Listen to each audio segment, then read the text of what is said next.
The day started like any other. My alarm buzzed at 6 a.m., and I rolled out of bed, careful not to disturb my wife, Rachel. She stirred slightly, her auburn hair cascading over her pillow. For a moment, I stood there, just looking at her. Beautiful, serene, and familiar. Everything I thought I needed. I tiptoed down the hall to check on my two kids, Emma and Tyler, before heading to work. Emma, 6 years old, was sprawled across her bed like a starfish, her blonde curls a wild halo. Tyler, just 4, clutched his stuffed dinosaur as if it were his lifeline. I kissed their foreheads softly before heading downstairs. Rachel usually got them ready for the day. I envied her for that, being present during the little moments I missed while I was at work. I always told myself I was doing this for them. My long hours at the accounting firm paid the mortgage, put food on the table, and ensured Emma and Tyler could grow up with every opportunity. Before leaving, I grabbed my travel mug of coffee and called out, "Love you!" Rachel murmured a reply from upstairs, but I didn't quite catch it. I brushed it off as morning grogginess. Driving to work that day, something felt off. A small, nagging sensation I couldn't quite pin down. Maybe it was the way Rachel barely looked at me when I left, or the fact that her usual warm goodbye had been replaced by silence. I told myself not to overthink it. Life was stressful. Everyone had bad days. By the time I arrived home that evening, I had forgotten about the feeling entirely, until I walked into the house. The first thing that hit me was the smell. Cleaning products, pungent and overbearing. Rachel was standing in the kitchen, scrubbing the counters with an intensity that didn't match her usual laid-back demeanor. "Hey, babe," I greeted her, setting my keys down on the counter. "Hey," she replied quickly, without meeting my eyes. That's when I saw it.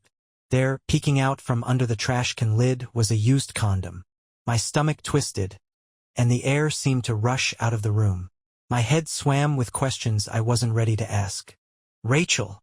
My voice cracked slightly, but she didn't seem to notice. "What?" She turned to me, her expression forcefully casual. I pointed at the trash can. "What's that?"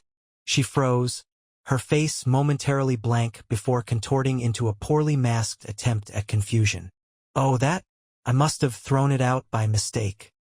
Cleaning up random things. Maybe it's from the neighbor's dog." Her explanation was absurd, and she knew it.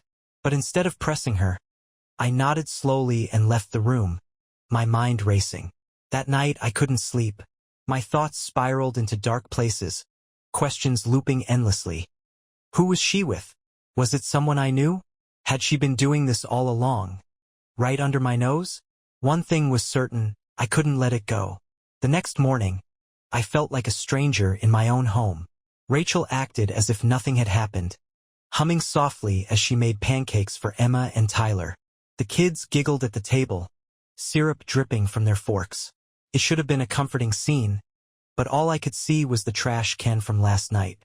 The used condom. The lie. I kept my distance from Rachel, pretending to scroll through my phone while my mind replayed her reaction over and over again. I wanted to believe her excuse, no matter how absurd it was, but I couldn't shake the gnawing feeling in my gut. The day dragged on at work. Numbers blurred together on my screen, and I struggled to focus. Every phone call, every meeting, felt like a tedious distraction from the storm brewing in my head. By lunchtime, I had convinced myself that I was being paranoid. Maybe Rachel was telling the truth. Maybe there was some weird, rational explanation. But then the questions crept back in. Who could it be? I started making a mental list of suspects.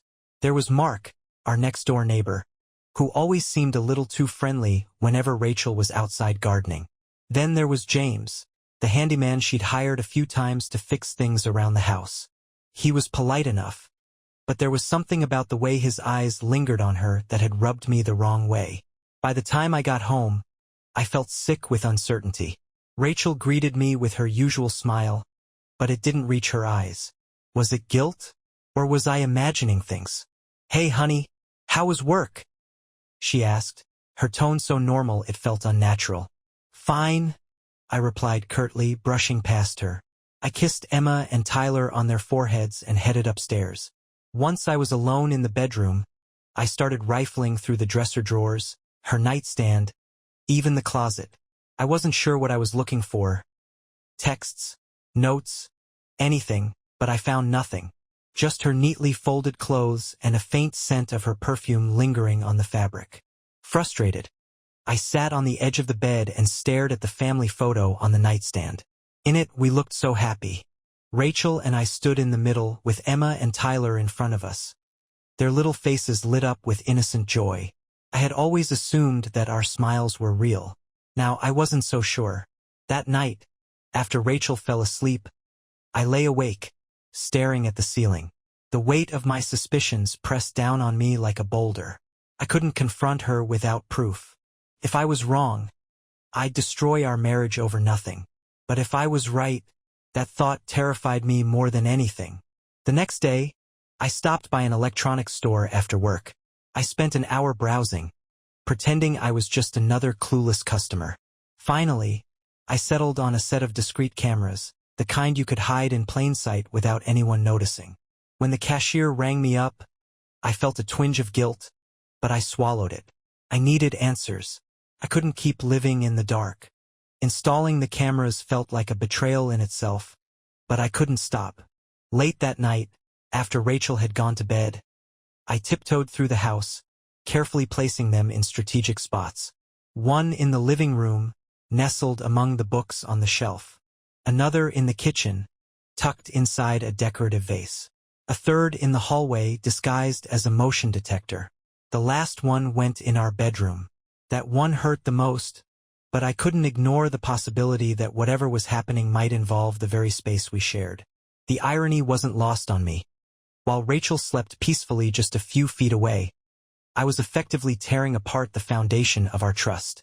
By the time I finished, it was nearly 3 a.m. I stood in the darkened hallway, staring at the closed door to Emma and Tyler's room.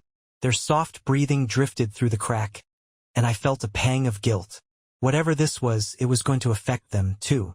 What if I was wrong? The thought crept in again, but I pushed it aside. If I didn't do this, I'd never know the truth. Over the next few days, I checked the footage religiously. I'd wait until Rachel and the kids were out of the house, then download the recordings to my laptop. First, there was nothing. Rachel went about her day as usual, cleaning, cooking, playing with the kids. Everything seemed normal. It almost convinced me I'd been wrong. Almost. But on the fourth day, the first crack appeared. It was a quiet afternoon. The kids were at school, and Rachel was supposed to be running errands. The footage from the kitchen camera showed her pacing nervously by the back door, glancing at her phone. A few minutes later, there was a knock. My heart sank as I watched her open the door and let Mark, the neighbor, inside. They stood in the kitchen for a while, talking. I couldn't hear what they were saying, but Rachel's body language said enough. She was fidgeting, tucking her hair behind her ear, laughing too hard at whatever Mark was saying. He leaned in closer, placing a hand on her arm. She didn't pull away. I clenched my fists, my knuckles whitening as I stared at the screen. Part of me wanted to shut the laptop right then and there, but I couldn't look away. Then Mark followed her upstairs. The camera in the hallway caught them entering the bedroom. My bedroom. The door closed behind them, and I was left staring at an empty hallway. I felt sick. My hands trembled as I fast-forwarded through the footage, waiting for them to come back out. 27 minutes later, they emerged. Rachel was smoothing her hair, and Mark looked smug as hell. That night, I couldn't eat. Rachel asked me if I was feeling okay, her tone laced with concern. I wanted to scream at her, to throw the laptop in front of her and demand an explanation. But I didn't. Not yet. I needed more than this. Why? The question kept running through my head. Why would she do this? Why would she risk everything we had built together? And most hauntingly, was this the first time? The following day was unbearable. I went through the motions at work, nodding in meetings and pretending to care about spreadsheets, but my mind was glued to the footage. Every glance at the clock felt like a countdown to when I could get home and check if there was more to uncover. When I arrived that evening, Rachel greeted me with her usual warmth. She kissed my cheek, asking about my day as if nothing had happened. Her lies tasted bitter in the air between us. I forced a smile, murmured something vague, and headed upstairs to change. In the mirror, I barely recognized myself. My eyes were dark with exhaustion. My shoulders slumped under the weight of what I now knew. I thought about confronting her right then, storming down the stairs and demanding answers. But a small, rational part of me held me back. Not yet. I needed everything. That night, after Rachel fell asleep, I slipped out of bed and retrieved the camera footage. My heart raced as I scrolled through the timeline, praying and dreading at the same time. The answer came sooner than I expected. Mark wasn't the only one. The footage from earlier that day revealed James, the handyman, arriving around lunchtime. He wasn't there to fix anything, though. The exchange between him and Rachel was painfully similar. Nervous laughter, subtle touches, and then the climb upstairs to our bedroom. I paused the video and pressed my head into my hands. My mind was a storm of emotions. Anger, betrayal, despair. How long had this been going on? Was there anyone else? I didn't sleep that night. Couldn't. Every time I closed my eyes, I saw their faces, heard Rachel's laughter, remembered how she used to laugh like that with me. The next morning, I avoided her as much as possible. She noticed. "Are you okay?" she asked during breakfast, her voice soft with concern. "Just tired," I muttered, focusing on my coffee. Emma and Tyler were bickering over a piece of toast, blissfully unaware of the growing chasm between their parents. I forced a smile for them, but it felt hollow. Rachel didn't push. Maybe she knew something was wrong. Maybe she didn't. Either way, I couldn't stand to look at her. Later that evening, after Rachel took the kids to a friend's birthday party, I made the decision I'd been dreading. I grabbed a paternity test kit I had picked up earlier that day. It wasn't an impulsive purchase. It was a question that had been gnawing at me ever since I found the condom. If Rachel was capable of this betrayal, what else had she lied about? I took samples from Emma and Tyler without them noticing, Tyler's toothbrush and Emma's hairbrush, and sealed them carefully. My hands shook as I packed the kit, knowing that what I was about to do could shatter my entire world. But I had to know. The wait for the test results was excruciating. Every day felt heavier than the last, the questions multiplying in my mind. I avoided Rachel as much as possible, claiming exhaustion or deadlines at work. She seemed to buy it, but there were moments when I caught her watching me with a wary look, like she knew something was off. The kids, oblivious to the storm brewing around them, carried on as usual. Emma's drawings cluttered the fridge, and Tyler proudly showed me how he could ride his bike without training wheels. Every smile from them cut deeper into my heart. What if they weren't mine? Finally, the email came. I stared at the screen for what felt like an eternity, my hand hovering over the mouse. Opening it would change everything. A part of me didn't want to know, didn't want to confirm the gnawing suspicion that had taken root. But the other part, the part that needed answers, won. I clicked. The results were unequivocal. Emma, 0% paternal match. Tyler, 0% paternal match. Felt like the ground beneath me crumbled.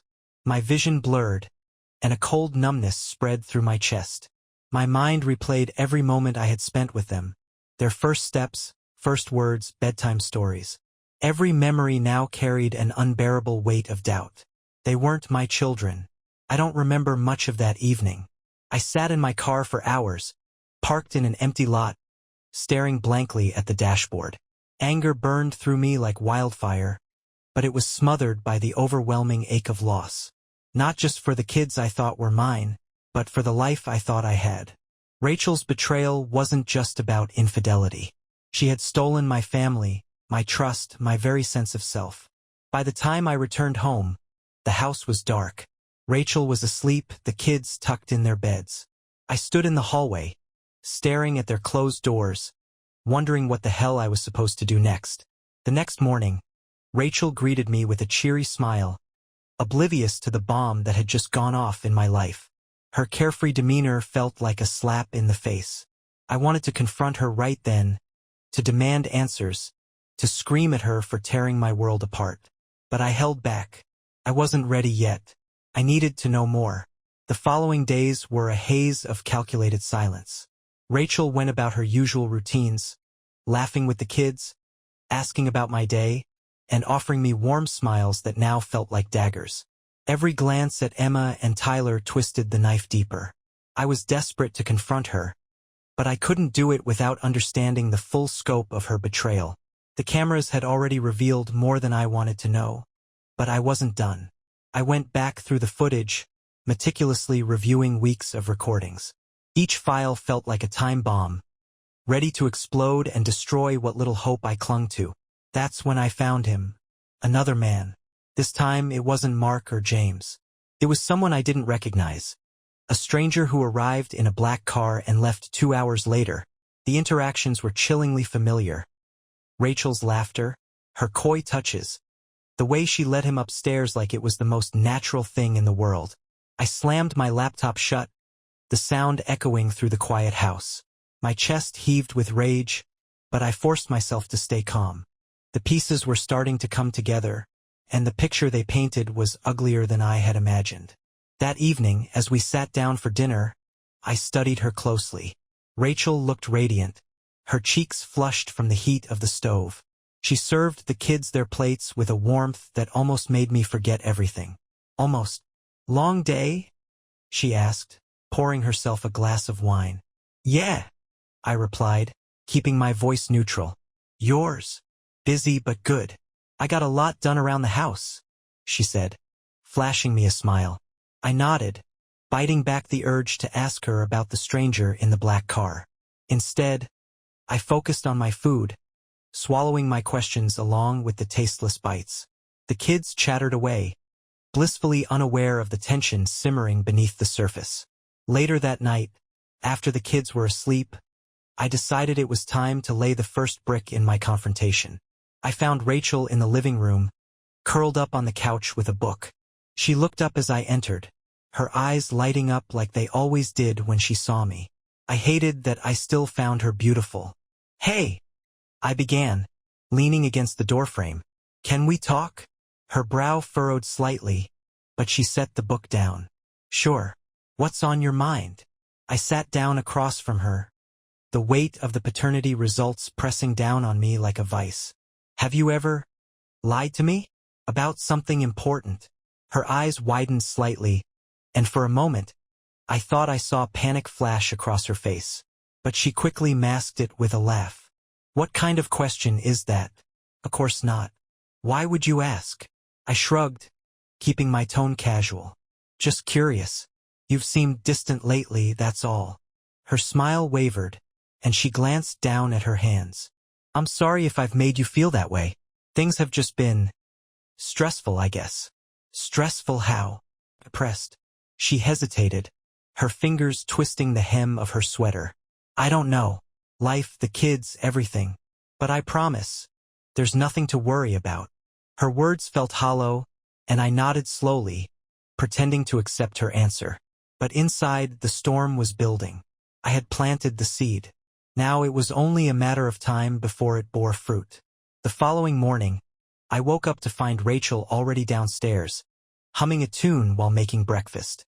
The smell of pancakes filled the air, and Emma and Tyler were at the table, giggling as they colored on placemats. It looked like a perfect family scene, except I knew it wasn't. "Good morning," Rachel said brightly, turning to me with a smile. "Coffee's ready." "Thanks," I mumbled, pouring myself a cup and taking a seat at the table. I watched her closely as she moved around the kitchen, her cheeriness grating against the dark thoughts swirling in my head. Did she feel even a sliver of guilt? Or had she convinced herself that this double life was acceptable? Tyler tugged on my sleeve, pulling me out of my thoughts. "Daddy, look, I made you a robot." I smiled and ruffled his hair. "That's awesome, buddy. You're getting really good at drawing." As I stared at his little face, my heart broke all over again. Tyler didn't know. He couldn't. To him, I was his dad, his hero. But the test results told a different story. The truth, however, was a burden I couldn't share with him. Not yet. I spent the day going through the motions, but my mind was elsewhere. Rachel's laughter from the living room cut through the silence like a knife, and I wondered who she was texting this time. Mark? James? The stranger? I needed more than just footage. I needed answers. That evening, while Rachel was giving the kids a bath, I slipped into her office. My heart pounded as I opened her laptop, praying she hadn't set a new password. To my relief, the screen unlocked. I quickly went through her emails, social media accounts, and even her calendar. At first, everything looked normal. Appointments for the kids, reminders about bills, and mundane messages from friends. But then I found it. A folder tucked away deep in her email archives, labeled innocuously as receipts. Inside were messages that made my stomach churn. There were confirmations for hotel bookings, flirty exchanges with men whose names I didn't recognize, and even a photo of her in lingerie I'd never seen before. The timestamps on the emails lined up perfectly with days I'd been out late at work or traveling. I copied everything onto a USB drive, my hands shaking with rage. By the time I finished, I felt hollow. This wasn't just a mistake or a moment of weakness. This was calculated, deliberate betrayal. That night, I lay next to Rachel, staring at the ceiling while she slept soundly beside me. My mind raced with scenarios, each more volatile than the last. I could confront her now, blow everything up in a single fiery confrontation. Or I could wait, gather more evidence, and ensure there was no escape for her lies. I chose the latter. The next morning, I was running on fumes. Rachel noticed my sluggishness as I sat at the kitchen table, absently stirring my coffee. "Late night?" she asked with a smile, her tone light but probing. "Yeah," I muttered. "Couldn't sleep." She placed a hand on my shoulder, the warmth of her touch a cruel mockery of the love I thought we had. "You've been so stressed lately. Maybe you should take a day off, relax." I nodded, forcing a small smile. "Yeah, maybe. At work." I locked myself in my office and opened the USB drive. I couldn't resist the compulsion to go through the files again, even though every click felt like reopening a wound. I found a particularly damning email exchange between Rachel and Mark. It wasn't just flirtatious. It was explicit, leaving no doubt about their relationship. "Mark, can't stop thinking about last week. You're incredible. Rachel, you make me feel alive in ways I haven't felt in years." The timestamps matched the day I'd worked late for a quarterly meeting. The thought of them together while I was grinding to keep our family afloat made my blood boil. But the worst was yet to come. Another email chain revealed a pattern. There were references to meetings at hotels, phrases like, "It'll be just like last time," and chillingly, mentions of Tyler and Emma. "Rachel, he's such a good dad to them. I don't think he'd ever suspect." "Mark, well, it's not like he's their actual dad." My vision blurred with rage. The casual way they discussed me, my kids, my life. It was unbearable. I clenched my fists so hard my nails dug into my palms. They had taken everything from me, and they didn't even seem to care. That night, I didn't go home right away. I parked at the edge of a nearby park and sat in silence, staring at the horizon as the sun dipped below the trees. My mind raced with questions. How had I missed this? Was I really so blind, so trusting? But beneath the anger and betrayal was something else. Fear. I didn't just feel like I'd lost Rachel. I felt like I was losing Emma and Tyler, too. They were innocent in all of this, yet their lives would be irreparably changed by the fallout. When I finally went home, Rachel greeted me with a kiss. It took everything in me not to recoil. "How was your day?" she asked, her voice sweet as honey. "Busy," I replied, walking past her to see the kids. Emma was on the couch, engrossed in a cartoon, while Tyler was sprawled on the floor, building a tower out of blocks. I knelt beside him and ruffled his hair. "Hey, buddy, what are you building?" "A rocket ship," he exclaimed, his eyes lighting up. I smiled, even as my heart broke a little more. "It's awesome. You're going to space." "Huh. Yeah. You can come too, Dad." The word Dad hit me like a freight train. I forced myself to hold it together, nodding as I said, I wouldn't miss it for the world. That night, I made a decision. The time for waiting was over. Tomorrow, I would confront Rachel. There was no going back now. The next morning felt surreal. I woke up before Rachel, staring at her peaceful face as she slept. It was hard to reconcile the woman lying beside me with the one in those emails, with the one who had shattered our life together. The calm before the storm stretched endlessly as I got out of bed and went about my morning routine. Rachel eventually came downstairs, her usual bright smile in place. "Morning, sleepyhead," she teased, pouring herself a cup of coffee. "Morning," I replied, my voice strained. The kids were already at the table, chattering about school projects and weekend plans. I played along, laughing at their jokes and answering their questions, but my mind was elsewhere. By the time Rachel kissed Emma and Tyler goodbye and sent them off to the bus stop, my resolve had hardened. As soon as the door closed behind the kids, I turned to her. "We need to talk." Rachel froze mid-step, her back to me. For a moment, I thought she might ignore me, but then she turned around slowly, her face a mask of calm. "Okay," she said carefully. "What's going on?" I motioned for her to sit at the kitchen table. She hesitated but complied, pulling out a chair across from me. Her fingers fidgeted with the edge of her sweater, a nervous habit I'd seen 100 times before. I stared at her, letting the silence stretch until she finally broke it. "You're scaring me. What's this about?" I reached into my bag and pulled out the USB drive, placing it on the table between us. Her eyes flicked to it, then back to me, confusion clouding her features. "Do you know what this is?" I asked, my voice cold. She shook her head slowly. "No." "Should I?" "It's everything," I said. "Emails, videos, evidence of what you've been doing behind my back." Her face paled. "What are you talking about?" she stammered, but her voice wavered, betraying her.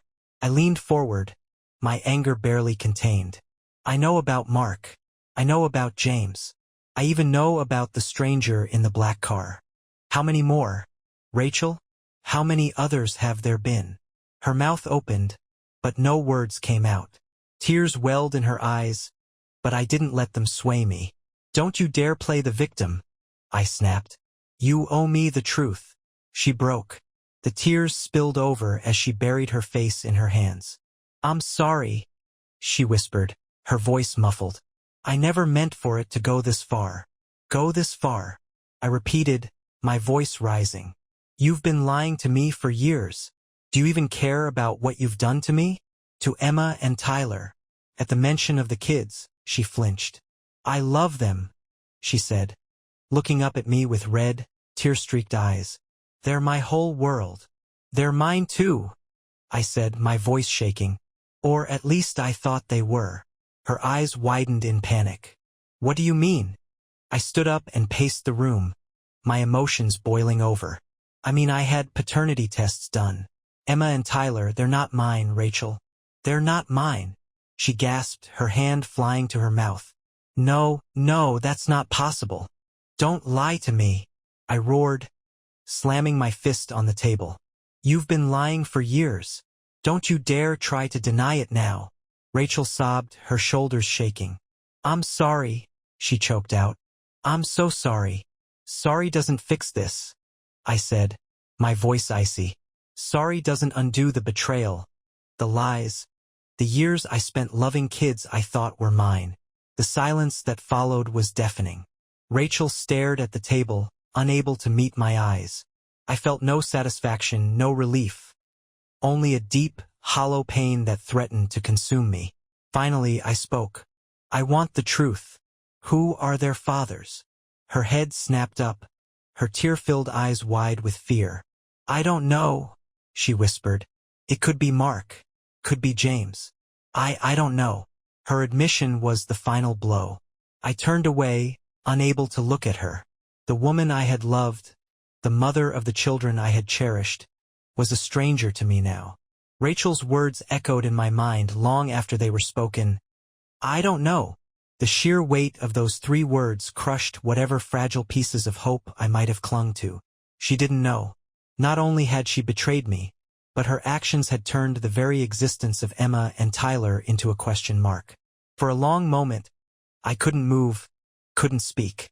The kitchen seemed impossibly small, the air thick with unspoken truths and shattered dreams. "You don't know," I repeated, my voice low and venomous. You've destroyed everything, and you don't even know who they belong to? Please, she begged, standing and reaching for me. I love them. I love you. It wasn't supposed to happen like this. I stepped back, her touch like acid. Don't you dare talk about love, I spat. You don't love me. You never did, or you wouldn't have done this. Rachel collapsed into the chair, her sobs filling the silence. I wanted to feel pity, maybe even a sliver of forgiveness. But all I felt was rage. I thought of Emma and Tyler, laughing, drawing, building rocket ships, completely unaware that their world was about to come crashing down. They didn't deserve this. None of us did. How long? I asked finally, my voice barely above a whisper. What? She asked, her face streaked with tears. How long has this been going on? I clarified, glaring at her. How many years have you been lying to me? She hesitated, her hands twisting in her lap.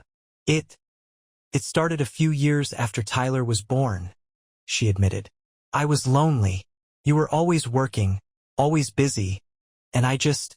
Stop, I interrupted, holding up a hand. Don't you dare try to blame this on me. I worked to give you and the kids a good life. I gave you everything, Rachel, and you repaid me by tearing our family apart. I didn't mean for it to go this far, she sobbed. I thought I could stop. But what? I roared, slamming my fist on the table again. You couldn't help yourself? You couldn't resist ruining everything we had. She flinched but said nothing, her silence an admission of guilt. I turned away, pacing the kitchen as I tried to collect my thoughts. Every moment with her felt suffocating, like I was drowning in the wreckage of our life together. Finally, I stopped and faced her again. This is what's going to happen, I said, my voice cold and steady. I'm getting a lawyer. I'm filing for divorce. And I'm going to fight for full custody of Emma and Tyler. Her eyes widened in horror. No, she whispered. You can't do that. You can't take them from me. They're not even mine, I shouted, the words tearing from my throat like a feral cry. You've made me a stranger to my own children, but they're still my family, Rachel. And I'll be damned if I let you destroy what's left of it. She broke down completely, her sobs racking her body as she tried to form words. Please, she begged through her tears. Don't do this. I'll do anything. I'll fix it, I promise. Just don't take them away from me. But her promises meant nothing now. They were as hollow as the life we'd built together. I want you out of this house by the end of the week, I said, my voice devoid of emotion. I don't care where you go, but you're not staying here. Where am I supposed to go? She cried. That's your problem, not mine, I replied coldly. You made your bed, Rachel. Now lie in it. Rachel didn't leave the kitchen for hours after our confrontation. She sat there, crumpled and broken, sobbing into her hands while I retreated to the living room. I couldn't bear to look at her. The air felt toxic, thick with betrayal and regret. Emma and Tyler returned from school, their laughter echoing through the house as they kicked off their shoes and dropped their backpacks by the door. I forced myself to smile, my heart aching as they ran up to me. Dad, guess what? Emma said excitedly, holding up a crayon drawing. I made this for you in art class. That's amazing, sweetie, I said, kneeling to examine the picture. It was a family portrait. Me, Rachel, Emma, and Tyler, all holding hands under a bright yellow sun. The irony wasn't lost on me. Tyler said you're going to build his rocket ship, she added, giggling. Are you? Of course, I replied, ruffling her hair. We'll do it this weekend. For a brief moment, I forgot about the storm raging inside me. They were still my kids in every way that mattered, at least to them. And no matter what happened, I wasn't going to let them suffer for Rachel's choices. That night, Rachel stayed upstairs while I handled dinner and bedtime. She didn't come down to say goodnight to Emma and Tyler, which only deepened the divide between us. After tucking them in, I poured myself a drink and sat in the darkened living room, replaying the day's events in my mind. Every time I closed my eyes, I saw her face when I told her to leave. The guilt crept in, uninvited. I hated her for what she'd done, but a part of me still remembered the woman I had fallen in love with, the woman who had once been my world. But that woman was gone, replaced by someone I could no longer recognize. The next morning, Rachel approached me cautiously as I sipped my coffee at the kitchen table. Her face was pale, her eyes red and swollen. She looked like she hadn't slept at all. "I've been thinking," she said softly, her voice hoarse. "I'll leave. I'll give you space. But I need time to figure things out. Please, just a little time." I stared at her, my emotions warring inside me. Part of me wanted her gone immediately, to erase her presence from my life. But the practical side of me knew that throwing her out too quickly could backfire, especially with Emma and Tyler involved. "You have until the end of the month," I said finally. "That gives you 2 weeks. After that, you're gone." "Thank you," she whispered, tears spilling down her cheeks. I'll start packing." Over the next few days, the tension in the house was unbearable. Rachel avoided me as much as possible, focusing all her attention on Emma and Tyler. She cooked their favorite meals, played with them in the backyard, and tucked them in at night with extra care. It was as if she was trying to make up for everything in those fleeting moments.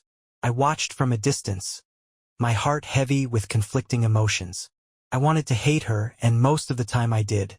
But there were moments, brief, fleeting moments, when I saw glimpses of the woman I used to love. It only made the betrayal cut deeper. On Friday, I met with my lawyer, a no-nonsense woman named Beth Crawford. She listened intently as I explained the situation, her expression a mix of sympathy and determination. "You have a strong case," she said, jotting down notes. "The infidelity, the paternity results, they'll work in your favor. But custody is going to be complicated." "They're not biologically mine," I said, my voice breaking slightly. "Doesn't that give her the upper hand?" Beth shook her head. "Not necessarily. If you've been their primary caregiver and you can prove that removing you from their lives would harm them emotionally, the court might grant you custody, or at least joint custody. It'll depend on the judge." I nodded, my resolve hardening. "I'll do whatever it takes. Those kids are my life." That night, I sat with Emma and Tyler on the couch, watching their favorite movie. Tyler fell asleep in my lap, his little hand clutching mine, while Emma leaned against my shoulder. For the first time in days, I felt a glimmer of peace. No matter what happened, I would fight for them. They were my children in every way that mattered, and I wasn't going to let Rachel's mistakes take them away from me. The weekend arrived with an eerie stillness in the house. Rachel kept to herself, spending most of her time upstairs packing her things. I busied myself with Emma and Tyler, trying to shield them from the tension that hung heavy in the air. That morning, as I was building Tyler's rocket ship in the backyard, Mark strolled into view. He was carrying a watering can, waving at me like we were old friends. The sight of him made my blood boil. "Morning," he called, a smug smile plastered on his face. I stood slowly, setting the hammer down on the workbench. My muscles tensed, every fiber of my being screaming at me to confront him, but I glanced back at Emma and Tyler, playing a few feet away. "Morning," I replied curtly, forcing a neutral tone. Mark leaned against the fence, watching me. "You've been busy, huh? Haven't seen you much this week." "Yeah, work's been crazy," I lied, my jaw tightening. He nodded, his grin widening. "Rachel holding down the fort?" I clenched my fists, resisting the urge to vault the fence and wipe that grin off his face. He was mocking me, he had to be. "Everything's fine," I said sharply, turning back to the rocket ship. "If you'll excuse me, I've got work to do." Mark lingered for a moment, his gaze lingering on me before he finally shrugged and walked away. My hands trembled as I picked up the hammer, the anger bubbling just beneath the surface. I knew I couldn't let it consume me. Not yet. Later that afternoon, I reviewed more of the camera footage, searching for anything I could use against Rachel in court. The evidence I had was already damning, but I wanted to be prepared for any counterarguments her lawyer might throw my way. That's when I found something I hadn't expected. It was footage from a few weeks ago, showing Mark entering the house while I was at work. He wasn't alone.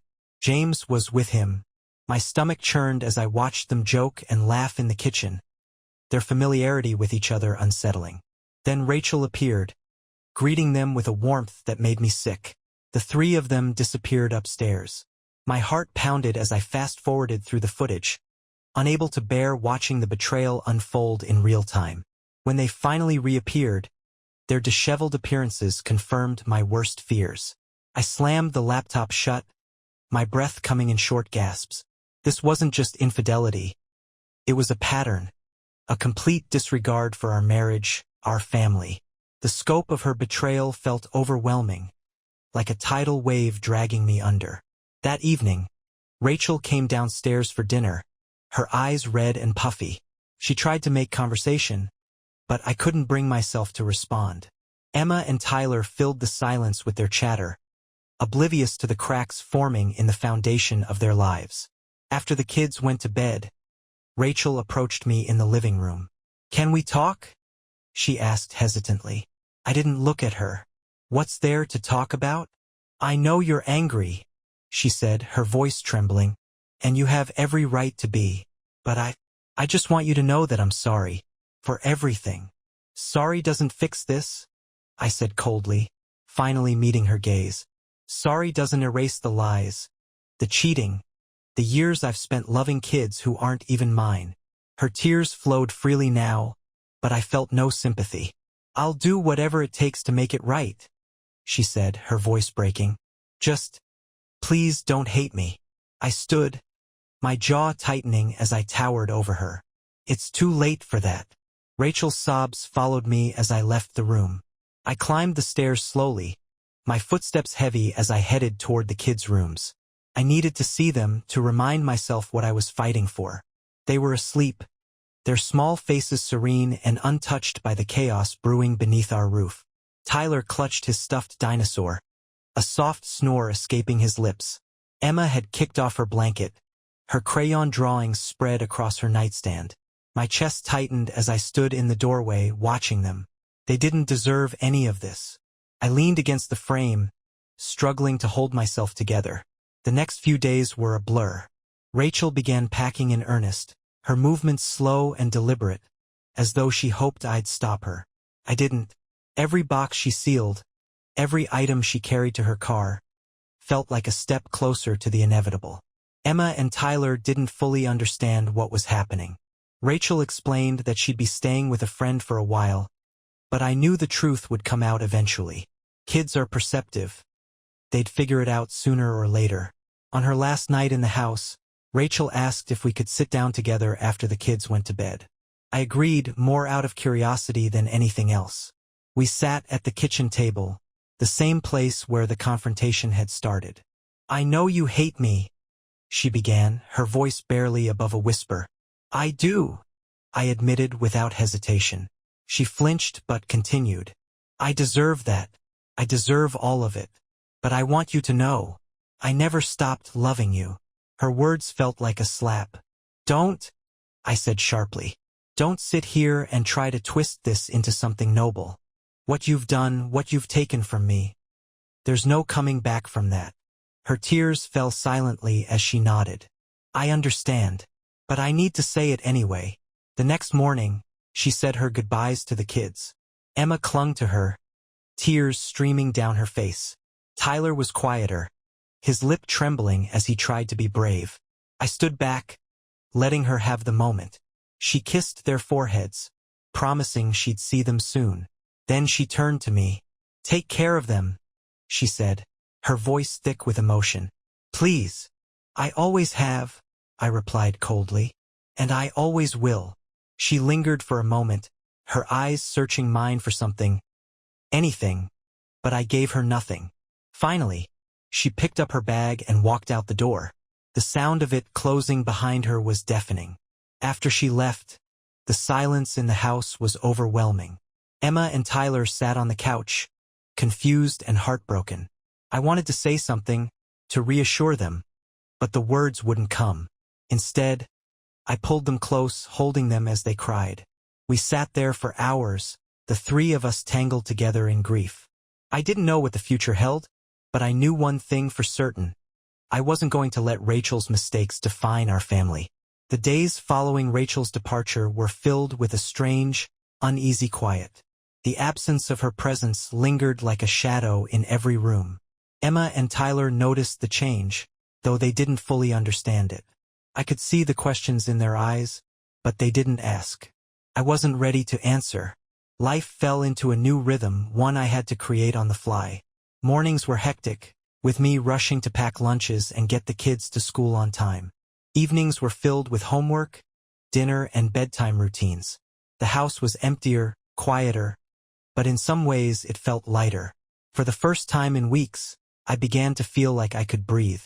One evening, as I was cleaning up after dinner, Emma came into the kitchen with her sketch pad.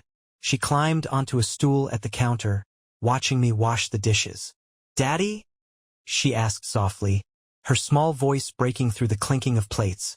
I turned to her, drying my hands. "What is it, sweetheart? Why did Mommy leave?" Her question hung in the air, heavy and unanswerable. I crouched down so I was eye level with her. "Mommy and we're going through something hard right now," I said carefully. "But it doesn't change how much we both love you and Tyler. That will never change. Okay?" Emma's eyes filled with tears. "Is it because of me? Did I do something wrong?" My heart shattered. I pulled her into my arms, holding her close. "No, baby. This is not your fault. None of this is your fault. You're perfect, just the way you are."